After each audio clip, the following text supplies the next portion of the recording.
Olá a todos, olá a todas, sejam bem-vindos para mais um vídeo falando de um tema extremamente pedido por todos vocês e todas vocês, né, principalmente pelas mulheres, um tema que de fato está presente na vida de uma grande parte das mulheres e pouco é falado sobre isso, pouco é valorizado e muitas vezes as opções de tratamento de como nós podemos melhorar não está muito claro, que é a depressão na menopausa. Então nesse vídeo eu vou falar sobre por que isso acontece, quem são as mulheres que estão em maior risco, como a gente pode diferenciar, né, os sintomas da menopausa comum, da menopausa com depressão e principalmente quais as opções de tratamento que são estudadas, que funcionam para que você possa implementar na sua vida e conversar, discutir com o seu médico. É sim um período de risco, porém com muitas ferramentas para a gente poder te ajudar.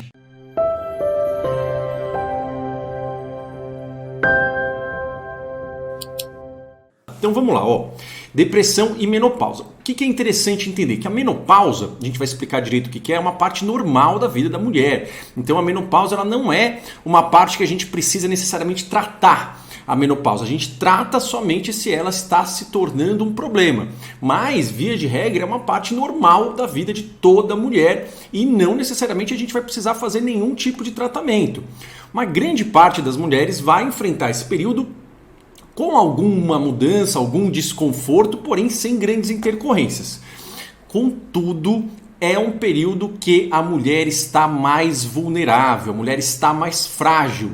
Então, com essa fragilidade, com essa vulnerabilidade ocasionada pelos hormônios, isso pode fazer com que às vezes uma pequena faísca, um pequeno gatilho faça com que a mulher entre numa espiral de humor que muitas vezes tira ela do prumo, prejudica a vida social, prejudica a vida profissional, prejudica os relacionamentos e às vezes a mulher sente como se aquilo não tivesse uma saída, como se essa fase fosse uma pior fase possível da vida. Não é, existe saída e existe tratamento. Porém, para a gente fazer isso, é importante a gente entender como que é que se processa esse momento da menopausa e aonde que a gente tem risco e aonde que a gente pode atuar. Então, vamos entender por quê.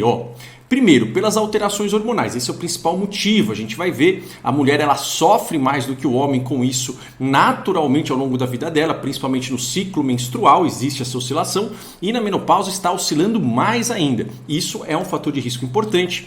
O que mais? A própria menopausa, a menopausa normal, ela ocasiona, ela cursa com alterações de sono, e isso é um fator de risco para depressão. Insônia, problemas para dormir, privação de sono aumentem 10 vezes o risco para depressão. Então, às vezes não é nem só pela alteração hormonal, é pelo problema de sono ocasionado pelos sintomas da menopausa. Então, isso é importante a gente tratar para poder prevenir o quadro depressivo.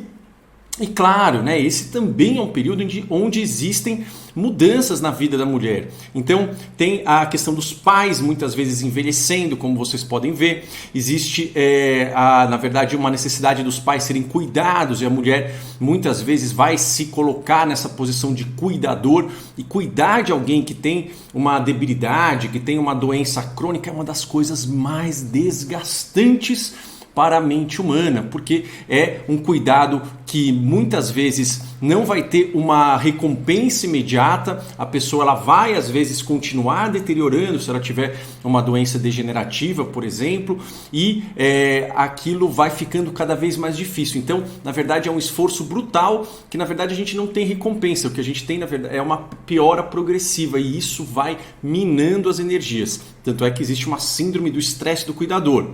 Também tem a pressão na carreira. A mulher já sofre maior pressão profissional, menos valorização, vai chegando, né, nessa idade dos 35, 45, 50 anos. Muitas vezes existe, né, alguma questão assim de uma não valorização profissional ainda maior, apesar da mulher ainda estar muito produtiva. Isso gera um ataque ao sentimento de autocapacidade da mulher. Produzir coisas é importante para todo ser humano. Problemas de saúde que podem começar a aparecer nessa idade. Então é onde começa a aparecer às vezes uma alteração no colesterol, no diabetes, uma alteração pode ser na tireoide, pode ser na pressão, então isso também é um fator de estresse, e aquela síndrome do ninho vazio dos filhos, às vezes deixando a casa para morar fora, para estudar fora, e isso pode ser muito agressivo, principalmente para mulheres cuja vida ficou muito girando em torno da criação dos filhos, ela se sente um pouco sem chão. Bom, aqui é um gráfico que mostra as duas principais alterações hormonais. Então, esse período aí onde vocês estão vendo, né, onde começa ali a gangorra, né, começa o tobogã, né, um tobogã ali do parque de diversões. Então, começa esse tobogã a diminuir na pré-menopausa. Em média, isso varia, né? Tem mulheres que é mais precocemente, outras mulheres mais tardiamente. Em média, dos 35 aos 50 anos, começa a ter esse tobogãzão aqui desses dois níveis de hormônio, o verdinho e o amarelo. E na pós-menopausa, então aqui esse traço, ele representa a menopausa. Na pós-menopausa, os hormônios já estão diminuídos. O grande estresse é nessa transição, é no próprio tobogã. É o tobogã que gera esse tipo de sofrimento, é o tobogã que gera os sintomas da menopausa. Quando está aqui estável na pré-menopausa, está ok, as alterações menstruais normais, e depois, quando fica já estabilizado, a mulher também não sofre tanto. Agora, nesse tobogã, nessa queda, aí é que mora o perigo, né? Então, aqui o verdinho representa o estrógeno e o laranjinha, aí, meio amarelo, meio laranja, é a progesterona, tá? São esses dois principais hormônios que vão ter essa queda abrupta, essa diminuição até estabilizar novamente. São esses dois os hormônios, digamos, mais perigosos aí, os mais responsáveis, os grandes culpados pelos sintomas da menopausa, por assim dizer. Então, o que é interessante a gente entender? Só para a gente entender os nomes, tá? A pré-menopausa, esse gráfico, ele representa o nível de estrógeno. O estrógeno, ele é muito importante porque ele está associado ao bom humor. Enquanto a progesterona não. A progesterona está associada ao estresse.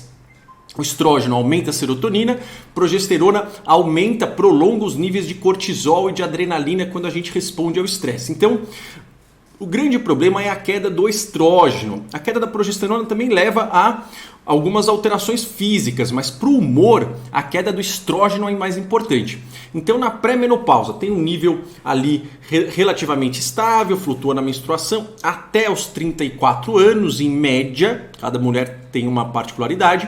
Aí, dos 35 a 45 anos, quando tem essa bolinha, é a perimenopausa ou climatério, né? Também é chamado assim, que é antes da menopausa. A menopausa é quando para de menstruar, tá? É quando a mulher fica sem menstruar nada por um ano. Isso é a menopausa. Esse período onde a mulher vai tendo, né? Menstrua, não menstrua, vai ficando irregular, é o período de maior risco, é onde vem os sintomas chatos da menopausa, é onde vem o maior risco de depressão. Então ali dos 35 ao 45, onde vai tendo esse tobogã, né? Essa queda do estrógeno. E aí dos 46 aos 51 anos, vamos colocar que é o período onde costuma acontecer a menopausa. Lembrando que menopausa é a mulher parar de menstruar, ficar um ano sem menstruar. Aí a gente fala, olha, isso é a menopausa. Antes é a perimenopausa, ou seja, está em torno da menopausa, chamado climatério, né? E depois é a pós-menopausa, onde já tem uma nova estabilidade dos hormônios. Então, esse pré-menopausa é na queda, na descida do tobogã, onde mora o perigo. Então, quais são os sintomas mais comuns na menopausa? Normais, tá? Mas podem ser mais intensos ou menos intensos, dependendo de cada mulher. Olhos secos, irregularidade menstrual, não fica mais tão previsível, menstrua, não menstrua, para de menstruar, acha que acabou, poxa, não vem mais, aí vem de novo, então fica irregular. Ondas de calor, as famosas ondas de calor, né? Diminuição de libido, alterações de sono. Então isso é uma coisa importante para ser manejada nesse período. Por quê? Porque isso predispõe à depressão. Então a menopausa, ela é um gatilho para ter alteração de sono. E aí depois entra no ciclo da insônia, que eu ensino no programa Sono Pleno, mas que tem aqui também várias explicações de como que é o ciclo. Mas a menopausa, ela é um gatilho, tá? Fadiga, cansaço, aumento de peso, ansiedade e irritabilidade. Então, ter algumas oscilações são naturais como sintomas comuns dessa queda do estrógeno, tá? E oscilações de humor. Mas, veja bem, essas oscilações numa menopausa, entre aspas, normal, ela tem que ser numa amplitude menor, ou seja, a pessoa tem, mas assim, não é que muda muito a personalidade dela e principalmente não impede ela, não atrapalha, não dificulta ela de fazer as atividades que ela precisa no dia a dia. Pode ficar um pouquinho mais chato um dia, um pouco mais impaciente outro dia, mas ela dá conta de fazer, ela não tem tantos prejuízos, ela não briga, ela não fica incapacitada de sair da cama, ela não deixa de fazer os cuidados tanto em relação ao próprio corpo, em relação à casa, tá? Em relação ao trabalho. Não, ela consegue fazer. Só que, claro, dias ela vai estar melhor, outros pior, vai oscilar mais. Agora, na depressão já é diferente. Vem de fato tristeza, então é uma tristeza que ela é contínua, ela fica na maior parte dos dias por pelo menos 2 semanas, não é de um dia ou outro. Então ter tristeza um dia ou outro é normal, se sentir triste a maior parte dos dias por um período de 2 semanas pelo menos, isso já não está dentro do que a gente espera. Ansiedade e irritabilidade mais intensas. Então é aquela irritabilidade que a pessoa não consegue controlar, ela tem que agir, né? Tem que ser ríspida, e aquela irritabilidade que rende, mesmo depois que passou, fica aquela historinha de briga, né? Aquela historinha de beligerante, falando, filha da mãe, né? Por que fez isso? Aquilo fica rendendo um tempo depois que passou a situação. Perda do interesse e do prazer, então a mulher começa a não ver mais graça naquelas atividades que ela gostava. Desesperança, que é aquele pessimismo permanente, ou seja, as coisas estão ruins e elas não vão melhorar e eu não tenho capacidade de fazer isso mudar. Isso vai ser ruim, isso é ruim e vai ser ruim sempre, não há saída. Sentimento de inutilidade, da perda da nossa capacidade, nós não temos capacidade de atuar no mundo, de mudar o mundo, nós não temos capacidade de produzir coisas em direção a um propósito maior. Isso é algo que acaba com o nosso senso de felicidade, de autoestima. Uma culpa excessiva, diferente da responsabilidade. A pessoa ela se sente culpada, mas ela paralisa, ela fala, eu sou culpada porque eu sou um fracasso. Dificuldades de concentração comuns, né? Principalmente para tomar decisões, para solucionar problemas um pouquinho mais complexos, mesmo para manter a concentração em agilidade, em velocidade de raciocínio, isso fica diminuído. Insegurança, a pessoa não confia mais no próprio taco, entre aspas, e pode vir pensamentos de morte, ideação suicida, que sempre é um sinal de alerta para pedir ajuda o mais rápido possível. Quem é que está em maior risco? Então, mulheres que já têm um histórico prévio de depressão estão em maior risco, porque a depressão ela diminui as conexões entre os neurônios, né? Então é como se fosse mais ou menos, eu quebrei o braço, né? Meu osso ele partiu, eu coloquei ele no lugar e consolidou, criou um calo. Só que às vezes aquele calo não está super bem formado. Isso quer dizer o quê? Que se eu tomar uma pancada de novo ali, tem uma chance maior de quebrar. É mais ou menos assim que acontece com o cérebro na depressão. A conexão é quebrada entre um neurônio e outro. A gente vai ligar ela, tanto às vezes através do auxílio de medicações, mas através de alguns treinamentos a gente vai fortalecer. Só que se aquilo não está super forte, se vem de novo um evento estressor mais intenso ali, a chance de lesionar é maior. Então, história prévia é um fator de risco importantíssimo. Mulheres que sofrem mais na TPM, mesmo que não tenham tido depressões, mas que têm TPM sofridas, elas também têm maior risco de deprimir na menopausa. E as mulheres que têm muitos sintomas físicos, muita insônia, muita alteração relacionada a calores, muita fadiga. Mulheres que têm muitos sintomas físicos na menopausa também estão em maior risco. E os tratamentos, então para entender, deixar claro, anticoncepcional oral pode ajudar, tá? Então, tratamentos ginecológicos e hormonais, eles não são de primeira linha, não tem tanta evidência, mas para algumas mulheres, fazer essa abordagem hormonal pode sim atenuar não só os sintomas de menopausa, mas também os sintomas de depressão. Vai funcionar em toda mulher? Não. E que tipo de tratamentos hormonais podem ajudar na menopausa? Então, primeiro é o anticoncepcional, uma pílula mesmo. Uma pílula para gestação, por mais que a mulher nem esteja pensando em engravidar nesse momento, a própria tomada da pílula pode regularizar esses hormônios e melhorar tanto os sintomas de menopausa quanto os sintomas de depressão. Outra, terapia de reposição hormonal, principalmente com estrógeno, porque o estrógeno está associado ao bom humor. Se for fazer reposição hormonal só com progesterona, pode ter até outros benefícios, mas para o humor não vai ajudar, tá? Então, entre aspas, quem é amigo do humor é o estrógeno. A progesterona, ela não é amiga do humor, ela é amiga do estresse, tá? Então, isso é interessante para você entender com o seu ginecologista. Só que não é toda mulher que pode tomar estrógeno. Por quê? Porque o estrógeno pode aumentar o risco de alguns tipos de câncer e o risco de problemas de trombose. Então, isso tem que ser discutido muito especificamente com o seu ginecologista. Não tome sozinha, tá? Mudanças do estilo de vida ajudam muito, principalmente mudanças que privilegiem o sono, tá? Então, muitas vezes a gente vai ter que ajudar a mulher a melhorar a insônia que a menopausa pode desencadear, e às vezes a gente vai conseguir fazer isso sem remédio, como eu falei, que eu sempre falo, insônia não se trata com remédios a longo prazo, tem as técnicas da TCCI, da higiene do sono e da TCCI que são extremamente eficazes, são a técnica mais eficaz para o tratamento da insônia a curto e a longo prazo. Então isso é importantíssimo, privilegiar o sono é uma coisa que previne e melhora muito a depressão. E outras questões que eu sempre falo, tem até aqui no Clube Saúde da Mente, tem naquele workshop Saúde Total da Mente, onde eu falo de alimentação, de atividade física, conexões sociais, alguns suplementos, o ômega 3 pode ajudar, principalmente com EPA acima de 1000, alguns suplementos, por exemplo, o hipérico, mas tomar cuidado com o hipérico. Ele é estudado para depressão, só que ele interage tanto com antidepressivos quanto com anticoncepcionais. Então, se você toma outro remédio, o hipérico provavelmente não vai poder ser usado por você. Então, fica muito de olho nisso.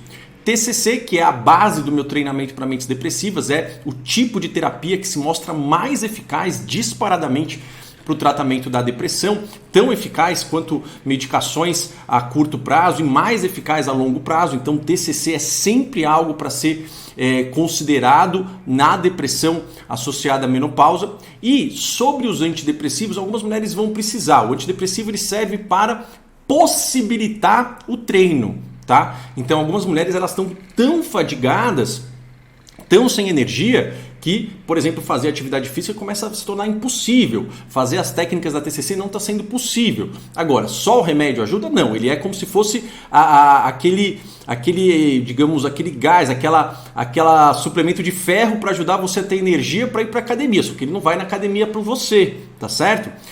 Só que assim, quais os antidepressivos que costumam funcionar mais? Aí muda um pouquinho. Lembrando que cada mulher responde melhor a um antidepressivo específico, mas teoricamente existe uma tendência, ou seja, estatisticamente é mais fácil na menopausa, na perimenopausa, a mulher se dar melhor com antidepressivos que mexam com a serotonina mais noradrenalina. Isso é diferente da pré-menopausa. Então, antes da menopausa, até os 35 anos, as mulheres tendem a melhorar mais com antidepressivos só serotoninérgicos. Aqui já muda, elas tendem a melhorar mais com aqueles que mexem com serotonina e noradrenalina.